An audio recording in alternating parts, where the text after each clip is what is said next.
Today is May 7th, 2019, one day before what would have been my little cousin Kiki's 19th birthday. But unfortunately, last year she was taken from us in November of 2018. So I'm dedicating this video to her. Happy first birthday in heaven.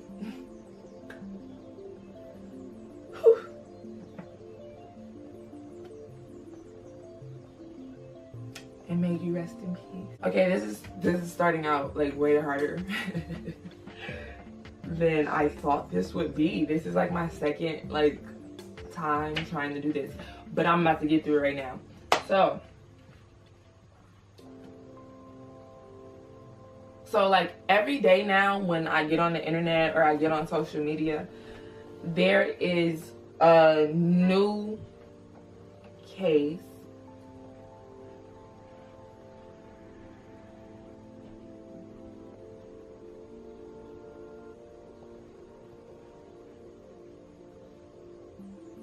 So every day now when I get on social media, there's a new case of domestic violence being reported, someone being murdered by their significant other, and it's just kind of getting out of hand. And like, yes, literally, seriously murdered. And like the last week, I've probably seen 7, and I'm not even lying, and it's not funny, you just have to laugh to keep from crying. I've probably seen 7 cases of domestic violence disputes turning into rest in peace posts of young women or young men.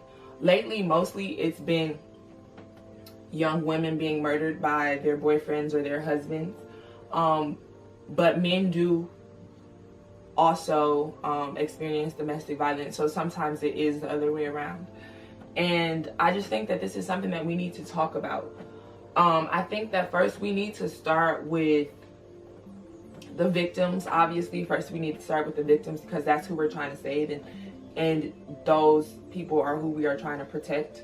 And you just never know when it could be you who's the victim. So first we have to start with the victims. And coming from a relationship where I wasn't really getting beat or anything, but I was in like an abusive relationship, and we did fight and we did argue, and it did get very violent sometimes. But it just wasn't, just coming from an unhealthy relationship, I know how hard it is to be so in love with someone that no matter how bad it gets, you still want to love them. You get what I'm saying? But for the victims, we have to start finding more love within ourselves to get away from these type of situations. We have to figure out ways to help the victims. Whether it be like if your friend tells you she's getting beat and like she doesn't want to leave, you have to talk to her, your friend, your cousin, your sister, your brother. Talk to them like until you guys can figure out a way for them to get out of that environment safely. You get what I'm saying? Talk to them until you guys can figure out a way to get them some help or get the abuser out of the household. Even if you have to, a lot of people are afraid to just like, you know, raise kids alone or to just be alone in general, and people have to get out of that. If you're dealing with someone who's abusing you, especially in a situation where you have kids, you have to get out of that situation before your child becomes the next victim. Because usually people who abuse you, they start with you, but it could escalate. So you could be trying to save your kid's family by dealing with a man or a woman who's abusing you, like, oh, like I have to stay here for the kids, but that's not healthy for the child. Some of us are afraid to just be on our own, but wouldn't you rather be alone than to be with someone who's hurting you? So it's just like to the point that no matter what it is that you have to lose or what it is that you have to give up to get out of a situation that's just not healthy for you, a situation that's hurting you more than it's helping you, you have to be able to let those things go. You have to be able to just say goodbye to all the memories, the happy memories, even if like they beat you and the next day they take you to dinner and fly you to Paris. It does not matter. You have to be able to give up that lifestyle and just let it go to save your life. Because even if it's a very small thing or a one-time thing, if somebody hurts you one time, they will hurt you again. And like small things, like them trying to control what you wear when you go out, or them telling you who you can hang with, and you guys having to do things together all the time, those are signs of a controlling and abusive situation. A lot of people don't know that, so you guys have to notice the signs. Like, those are signs. If someone is always like, no, you have to hang with me, we have to hang out together all the time, like, I don't want you wearing this. If you find yourself like losing touch with close friends and family because you're dating this person, those are signs of someone who's trying to isolate you so that they can abuse you. Like, those are all small signs. Like, I didn't know all these things before, but like now in my life, like after everything that has happened, those are signs of abuse. And it could be very small signs that lead up to one very explosive moment, but we have to pay attention to the small signs, and we have to do whatever it is to get ourselves out of those situations. We have to leave whatever behind. We have to leave people behind, friends behind, in order to save ourselves sometimes. So you have to just make sure that you're willing to do whatever it takes to get yourself out of a situation that is not healthy for you. You have to be willing and ready to do whatever you have to do to save your life sometimes. And sometimes that means getting out of your comfort zone and moving away from your friends and your family. If you literally have to get up and move out of the state to get away from someone who's trying to harm you or hurt you, you have to take all those necessary steps. Sometimes you can call law enforcement, but law enforcement doesn't help. A lot of the domestic violence cases that I've seen recently, police were called before.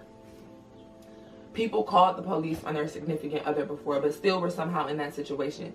The police do not always help you. Sometimes you have to take that extra step to help yourself, and you have to do whatever it takes to get yourself out of that situation. It's not your fault, of course, but you have to be but like I said, it's not your fault ever. It's not ever your fault. But you have to always be willing to save yourself and get yourself out of that situation. Even if it was one time. If he or she blacks your eye one time, they bloodied your nose one time, they scratched you one time, slapped you one time, punched you one time, it's abuse. You have to leave. Like, no matter what. You can't accept an apology from that. And as far as the abusers go,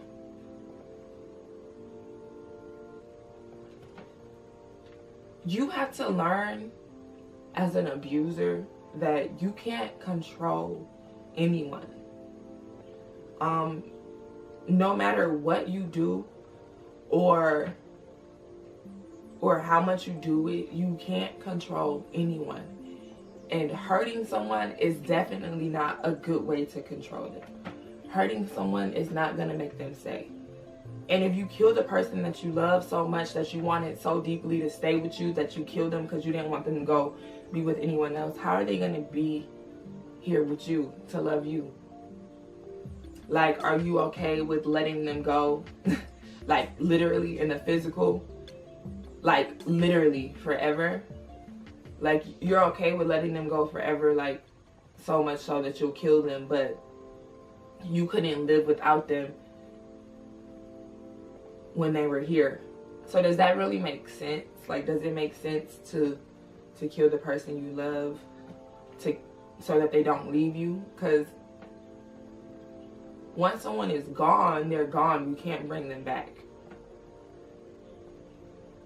So you have to ask yourself, as an abuser, what is it that's making me become this type of person? And am I ready to face the consequences of my actions?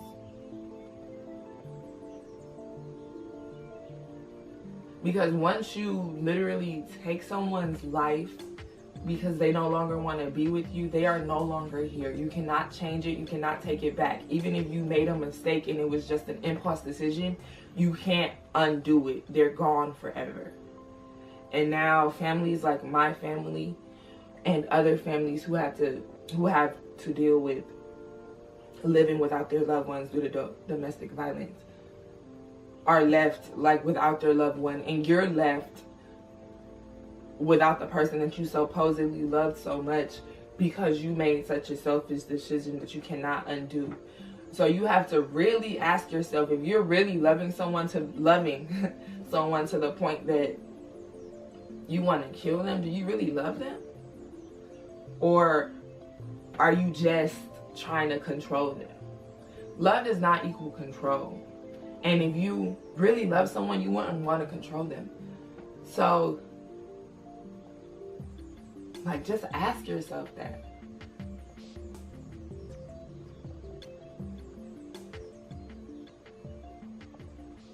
Because there are really people out here who have to live lives without their children, their cousins,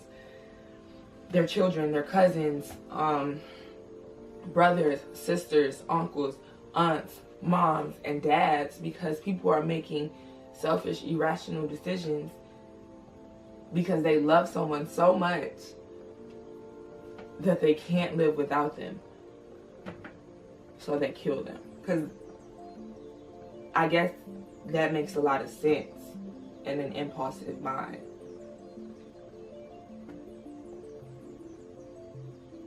But if you've ever just laid a hand on someone you love and you were so angry and you're watching this video right now, you have to ask yourself right now, like, is that really love? And is that really love? And are you really ready to deal with the consequences that come with having that type of love for someone?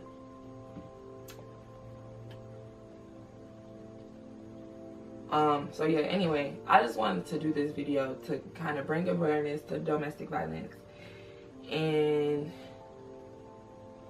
you know, just talk to the victims and talk to the abusers so that we can try to stop this, because I want a better outcome for other people in the future.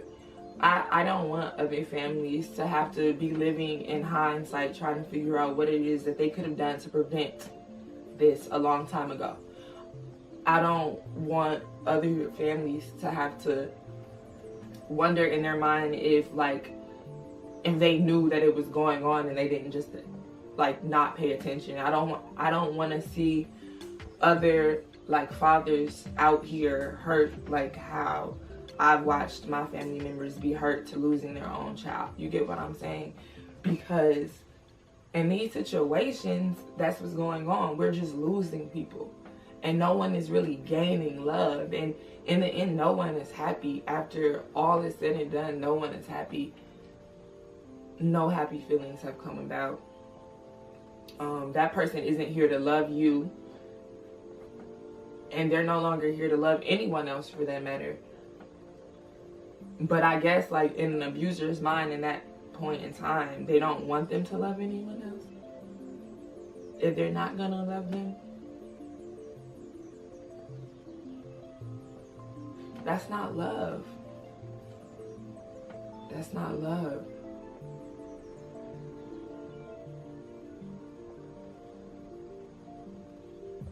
Like every single day on Facebook, I watch my uncle share my little cousin's picture because she's no longer with us. And we can't bring her back. My cousin, she probably cries herself to sleep at least once a week, probably for sure. Like she doesn't talk about it anymore, but I'm sure she does. Because like she doesn't have her little sister and their other siblings, you know? It's just like, we can't have her back because someone took her from us. And so many more women and men are being taken from us because they didn't know how to walk away from a situation that wasn't healthy, and their partner didn't know how to love and let go. Because if you really love someone, you'll let them go. So I think that's how I'm going to end this video. If you really love someone, let them go. in the physical. Like, don't take them away from us. Just let them leave on their own. Let them leave. That's all you have to do. If you're arguing with someone and it's getting too heated and it's not going the way that you want it to go, just let them go.